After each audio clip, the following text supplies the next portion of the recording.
it just all depends how serious you want to get, how loose you want to get. I mean, the Off Ramp, again, the show that you can always check us out Thursday, 9 p.m. Eastern. But, it's a show with no boundaries. It's a show where I get a group of friends or a group of people that I'm associated with. They call in and we rap about anything. Usually I come to the table with a group of topics with things that I find interesting, things I find funny, and we talk about those. But if people got something in mind, something they want to rap about, that's what the show for. I call it, it's a show for the people, by the people that embodies the people. Whatever y'all want to rap about, we rap about. All right, and for those that don't know, every once in a while I bring on somebody that I actually like really, really know, and Jason Gunning is definitely one of them. I consider him a brother from a different mother. But Gun, what's the wildest show or wildest topic that you've had on your show? Probably I had an episode, and I appreciate that. I love you like a brother too, man. We've had a lot of good times. That's why I want to see where this show goes tonight, because this show can get real funky. We lived together for a lot of years. This show could get real funky. But I mean, I've had all types of different shows. I've got, my audience ranges from gang members to astrophysicists. So what's the wildest show? I would say the wildest show I probably personally had was a show I did with my mother. My dad had recently passed, so my mom was in town. She was helping me out. So I was like, yo, let me sit you down. Let me get you on the show, and let's talk about my childhood. Let's talk about my adulthood. So once we started getting into when she first started finding out I was having sex and I was leaving dry condoms under the bed, things got kind of wild. Leaving dry condoms under the bed in your house? Yeah. Look, when you're in high school, you're not all that. Well, I wasn't personally. I wasn't worried about, like, it was my room. So, I had a girlfriend at the time. Hey, we was using protection. When I was done, it kind of, it hurt your meat leaving the condom on. So you take it off. If I ain't have a trash can, just throw it underneath the bed. And when it's time for me to clean it, I get it later. But I had went away for, I want to say, a football camp. No, I had went away to college. And I didn't clean out under my bed before I left. And so my mom was in that whole mom missing you phase. And she was like, I'm going to clean up his room before he comes back. And she just found like all these like dried old used condoms under my bed. All right, so the reason why that wasn't when she figured out I was funny to me because I didn't really have sex in high school. Ah, okay. Yeah, I didn't really have sex in high school. Yeah, see, I wasn't promiscuous in high school. The funny thing about me is, I had the same girlfriend from 9th grade in high school up until my junior year of college. Okay. So we were I was together with the first girl I've ever been with for 8 years. So naturally, it wasn't like we got together. Say that one more time. When did you lose your virginity? Oh, man. So officially when I was 16.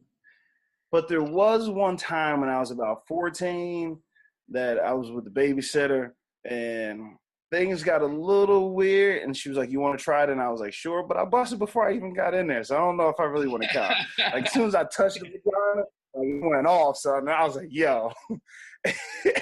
Bobby just went limp. I was like, so I don't really count that as a first time. It never happened again because she was like, this is crazy. I can't be doing this shit for you. The next time I was 16, I was with my girlfriend for like 2 years, and I think it was after my junior prom. She was like, let's get at it. I'm like, sure. Nice. So speaking of young age, having sex, I know you've been paying attention to this. Did you see the R. Kelly series? Yeah, I watched it. The wife made me watch it. I wasn't going to watch it. But, yo, that R. Kelly series tripped me out. For one, like, I don't know if you was about to ask me a question, but we just had a conversation. Yeah. So the thing that tripped me out most about the R. Kelly stuff was, like, I didn't realize it was confirmed, like, he was having sex with Aaliyah underage. Because when we were young, from my point of view, now I wasn't listening to a lot of R&B that young age. I think I was listening to Jodeci and I mean probably Mary J. Blige, and everything else was rap. Everything else was just hip hop. So when I first heard R. Kelly was messing with Leah and she was underage, I actually thought like he was like 19, she was 16. Yeah. Because you got to understand my situation. My first girlfriend I was just telling you about, eventually I was 18 and she was 16 because she didn't turn 17 until September. So like that's considered statutory rape, but like no one would have said that I was like sleeping with an underage girl because I had already been with her 3 years prior when we was 15, 14.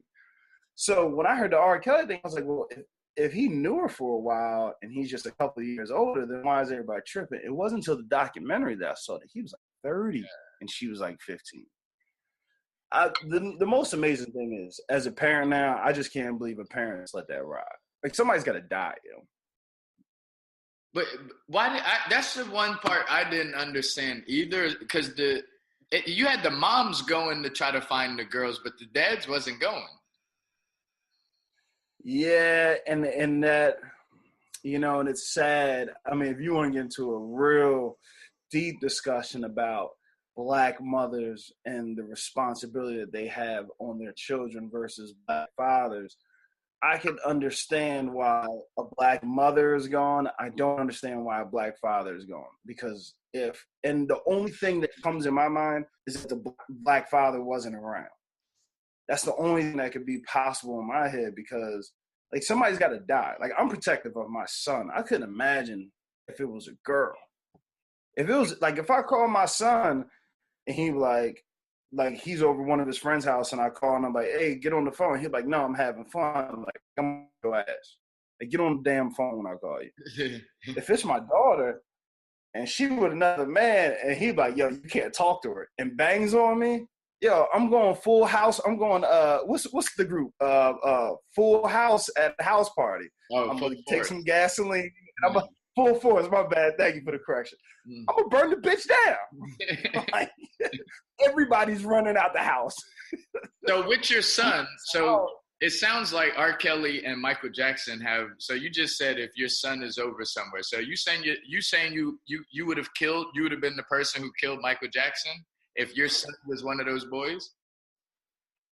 Yeah, we were having that discussion on the off ramp. Again, Thursday, 9 p.m. Eastern. Feel free to call in.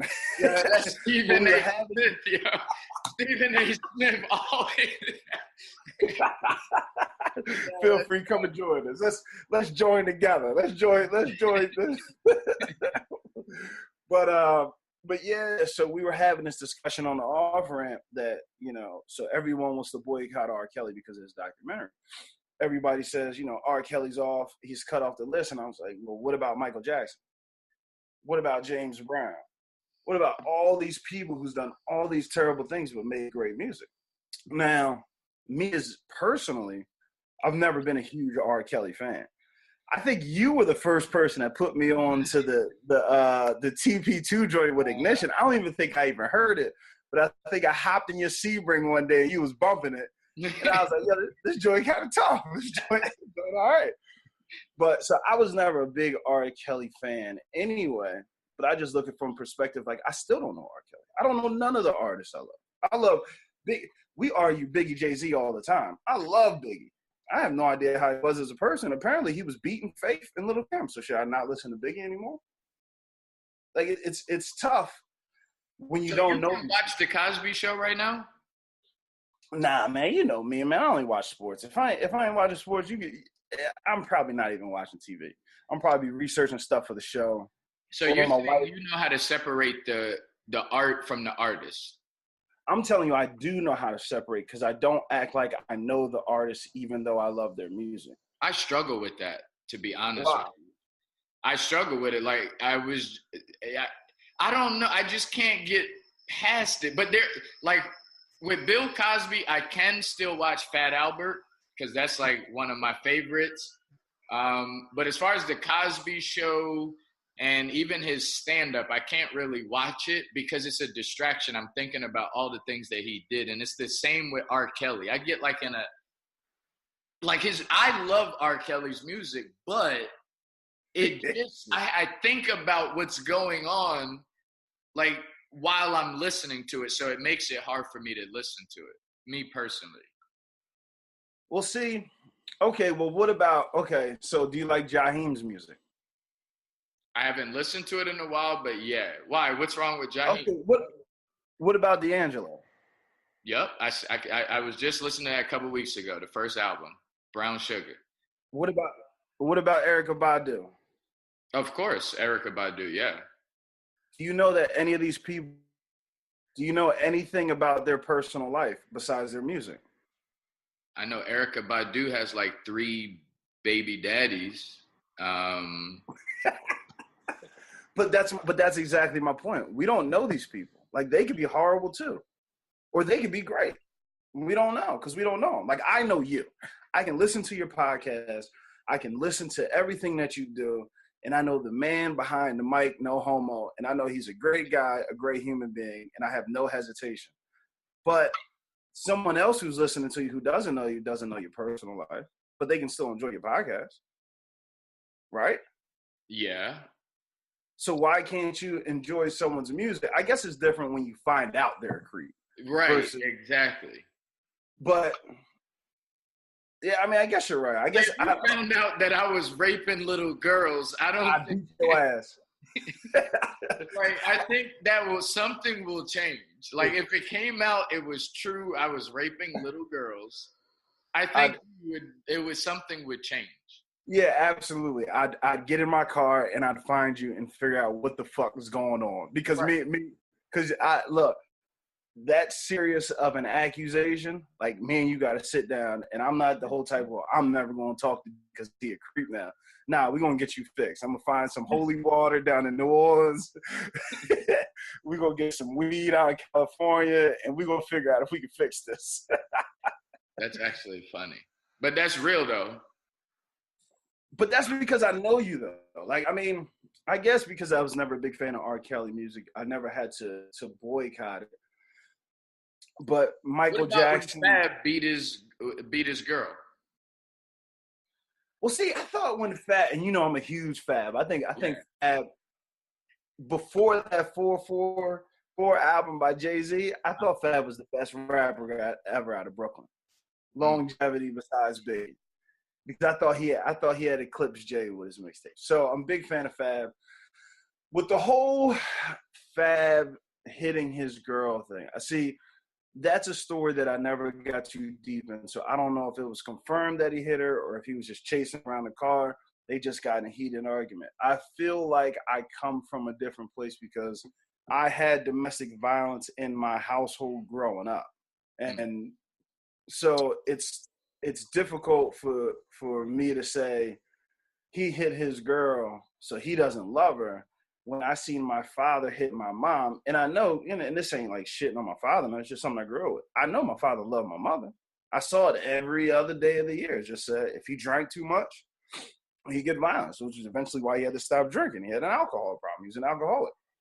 So when it comes to that, man, relationships are tough.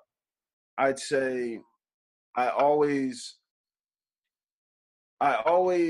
lean on whatever their relationship is, I stay out of it. Because she ended up staying with him. So if I cut Fab off and never listen to his music anymore because he had a violent moment with his wife and she took him back, now I'm out the music that I love. Like, that's their relationship. They got nothing to do with me. I don't hit my wife. I know if I put my hands on my wife, she's already told me she'd leave me. She's taking everything. But that's how my relationship is. Other people's relationship has struggles, and I know that because I've seen it with my mother and my father. Thank God I don't have those struggles in my relationship. But I'm not going to judge another relationship just because I don't have those problems and they do. How do you feel about? I was having this conversation this past week, and well, all right. First off, what are you sipping on right there? I got that moonshine. I mixed it with a little ginger ale because I would have passed out on you. Yeah, make sure you look at the world champ Eagle. Oh my gosh! Look, yo, you're the worst. Yo, Eagles fans, I hate y'all so bad, Joe.